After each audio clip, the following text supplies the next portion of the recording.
Halo, ini hari ke berapa ya? Ke-19 ya, kita stay di rumah. Dan hari ini jadwal aku cuman mau bikin gaji para karyawan aku ya, karena sebentar lagi gajian ya. Halo, jumpa lagi ya di channel aku. Kali ini aku mau mengerjakan payroll. Aku mau share buat kamu-kamu ya yang kalau penasaran ya, pengen tahu berapa gaji perawat panti jompo di Amerika ya. Nah ini aku kan punya panti jompo. Terus karyawan aku itu gajiannya itu tiap tanggal 1 dan tanggal 15. Nah ini kan udah mau gajian, jadi aku harus hitung jam-jam mereka. Dan di tempat aku itu aku gaji mereka itu hourly ya, per jam. Jadi kalau di California ini kan per jamnya ya, minimum wage itu $12 untuk small business. Tapi kalau yang company besar lebih dari berapa employees gitu ya, itu udah $13 per jamnya ya. Nah karena aku small business, jadinya aku bayar ke karyawan aku itu cuma $12. Tapi aku nggak bayar mereka cuma $12, aku ekstra ke karyawan-karyawan aku, ada yang ekstra 50 sen, ada yang 75, bahkan ada yang $1. Jadi tergantung masa kerja mereka. Dan ya kalau dia rajin ya itu aku kasih ekstra more ya, biar mereka betah. Karena apa ya, di sini di Amerika itu susah gitu ya untuk mencari caregiver yang benar-benar yang kerjanya bagus, yang sabar, yang care sama pasien-pasien aku ya. Jadinya untuk mempertahankan itu, aku treat mereka tuh baik gitu ya, seperti keluarga.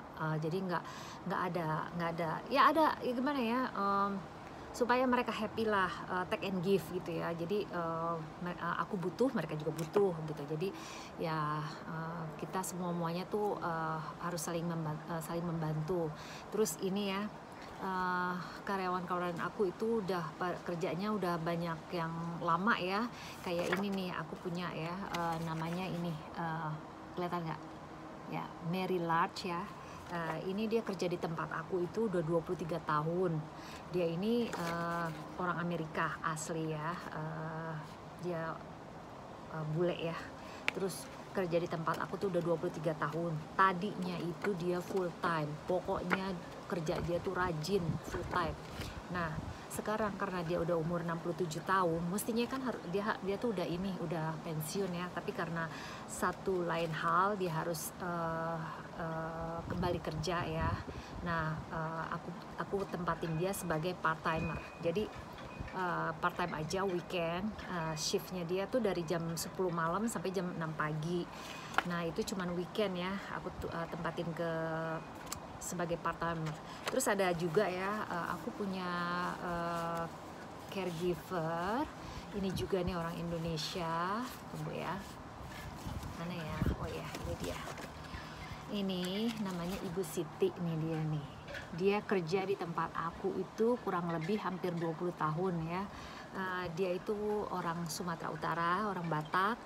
Kerja di tempat aku itu udah 20 tahun. Dan aku tuh nganggepnya dia tuh udah kayak saudara. Bahkan kayak kadang-kadang kayak ibu aku gitu ya.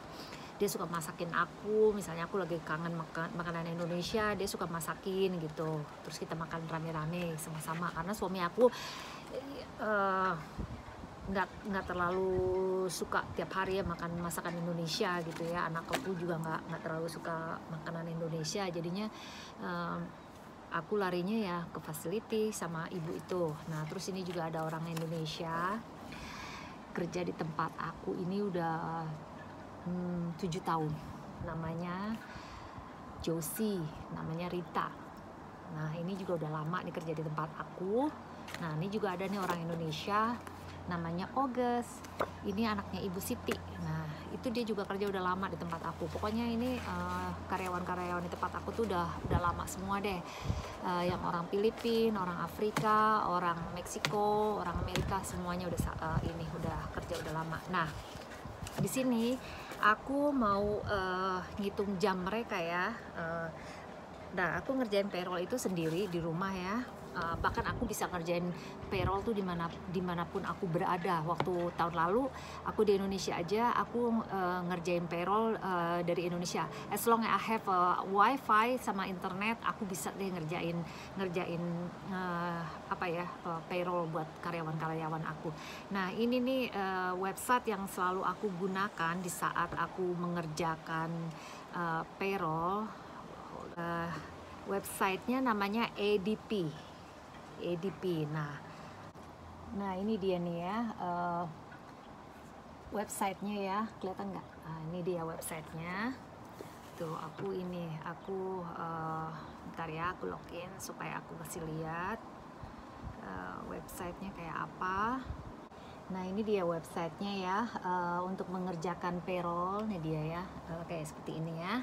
Nah terus di sini ada portal, ada ininya ya, tuh pilihannya. Nah aku tinggal ngerjainnya tuh gampang banget gitu ya. Nah misalnya ini ya, semua daftar employee aku udah masuk sini ya, directory. Nah ini mereka nih, tuh ini ya, udah semua aku masukin. Nah terus jadi aku tinggal ngitung ya, misalnya ini ya, kayak ini ya, Benedict ya. Oops, mana ya? No, Benedict. Nah ini Benedict ya, dia kerjanya itu berapa jam ya? 1, 2, 3, 4, 5, 6, 7 ya, 7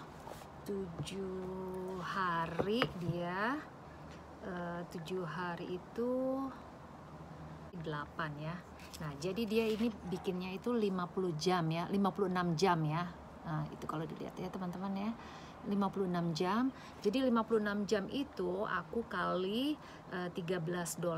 Nah Benedict itu bisa bikin per 2 minggu itu segini, 728 ya, 728. Tapi itu kan masih belum terpotong pajak. Jadi take home pay-nya tuh beda nanti setelah aku masukin ke itu ya.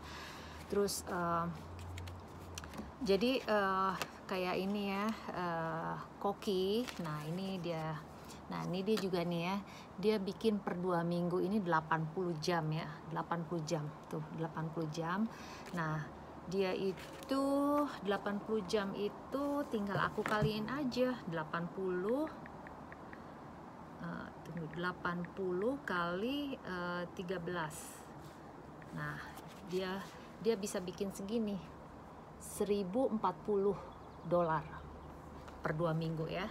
Nah ini contoh-contohnya ya, contoh cek yang udah, kalau misalnya aku udah selesai ya input ke ADP ini. Nah ADP itu nanti akan kirim ke facility aku bentuk ceknya ini seperti ini, nanti by mail ya, bukan by mail, lewat kurir. Nah ini kayak gini, ini aku tunjukin. Oh ya, sekalipun aku yang punya bisnis, tapi aku harus bayar, maksudnya aku masukin nama aku juga di payroll. Tujuannya itu supaya aku juga punya bayar pajak. Nah, buat nanti kalau aku pensiun, aku ada dapat dari Social Security, dan aku juga punya 401k itu untuk pensiun ya. Nah ini aku gaji sendiri, duit sendiri, tapi kan ya itu tujuannya aku itu untuk supaya aku nanti kalau udah tua aku punya ini, ada uang dari Social Security. Nah ini ya bentuknya, ini pay stub ya, namanya ini pay stub.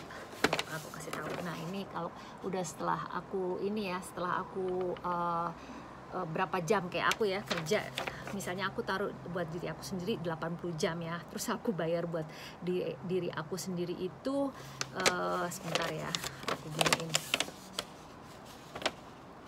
nih, aku bayar buat diri aku sendiri tuh $15 ya, $15 kelihatan nggak nih tuh ya kan, $15. Oh ini dia $15 ya. Nah itu jadi take home pay aku itu kalau misalnya 80 kali 15 itu kan hasilnya $1.240 ya. Tapi karena dipotong pajak sana sini, nah take home pay-nya aku ini segini nih tiap bulan, tiap per 2 minggu ya, nih tuh tiap per 2 minggu tuh, per 2 minggu tuh. Jadi itulah ya teman-teman, gaji perawat di rumah di panti jompo di tempat aku sekian gitu ya. Nah, aku punya buku pintar ya, selalu aku catat semua pengeluaran aku di sini. Sebenarnya aku ada jurnal, aku taruh di komputer aku, dan aku ada jurnal tersendiri. Tapi aku lebih suka ini karena gampang aku taruh di mana aja ya, di dalam tas aku gitu. Terus kalau misalnya aku bisa lihat karyawan aku yang udah nge-cashin atau ngedepositin ceknya, aku bisa tahu gitu ya. Misalnya kayak ini ya, aku taruh nih di sini ya, nama-nama mereka ya. Jadi aku ini bisa tahu gitu ya. Misalnya payroll Januari ini gitu ya. Nanti aku tinggal kasih nama mereka ya. Terus mereka udah cashin duitnya apa belum gitu. Itu gampang. Nah, ini juga nih untuk pengeluaran ya. Aku lebih suka aku coret-coret di sini nih. Tuh. Lebih suka coret-coret di sini karena untuk mengingatkan diri aku sendiri, aku udah bayar bill belum ini gitu. Karena kalau cuman aku taruh di komputer, aku tiap hari harus nongkrong di depan komputer, kayaknya bete juga ya. Tapi kalau ini kan dimanapun aku berada, aku bisa catat, aku bisa lihat, oh iya nih aku udah bayar ini. Maklum udah tua, jadinya ini aku harus butuh ini, buku pintar. Ada ya CNA itu ada sekolahnya ya, dan kalau udah punya CNA itu bisa kerja di convalescent atau di nursing home, dan itu bayarannya lebih tinggi, bisa 1 jamnya itu bisa $15 atau $16 ya. Tapi itu kalian itu harus merawat 15 pasien sendirian gitu ya. Kalau di tempat aku kan satu facility itu maksimum 6 orang, jadinya yang kerja itu shift pagi sampai shift sore itu 2 orang. Kalau malam knock shift itu cuma 1 orang, karena kan mereka cuma tidur ya. Nah, kalau mereka tuh di convalescent atau di nursing home, mereka bayarannya memang tinggi ya, $15-16 ya per hour ya. Tapi itu harus pasien itu banyak gitu loh. Jadi kayak karyawan aku tuh lebih suka kayak gitu ya. Di tempat aku memang bayarannya cuma $13 ya, tapi mereka kan kerjanya berdua gitu ya. Terus udah gitu mereka santai, bisa udah selesai kerja mereka bisa duduk-duduk nonton TV atau main internet gitu. Kalau di convalescent nursing home itu terlalu berat dan kadang-kadang ketat juga gitu. Nah, jadi perbedaannya di situ ya. Itulah cuman sekedar informasi ya. Aku punya panti jompo di Amerika itu udah 23 tahun ya. Jadi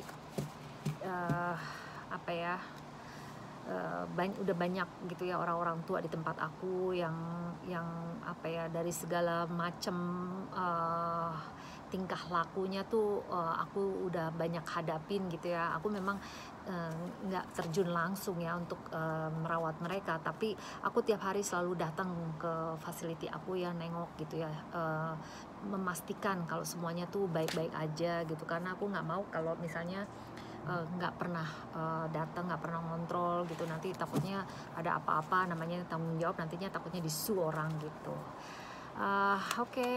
Itulah share aku mengenai cara aku mengerjakan payroll gaji untuk karyawan aku, yaitu aku pakai ADP website ya, adp.com. Nah, aku bisa mengerjakannya dimanapun aku berada. Kalaupun lagi pulang ke Indonesia, itu biasanya aku ngerjain juga di sana. Terus karyawan aku ada satu leadernya di facility aku. Biasanya itu ambil foto ini time card ya, nanti kirimnya lewat WhatsApp. Jadinya aku bisa hitung dari jarak jauh. Oke, terima kasih. Itu cuman share aja ya, informasi di Amerika itu berapa gaji perawat di panti jompo di Amerika. Terima kasih. Sampai jumpa kembali di lain video. Bye bye.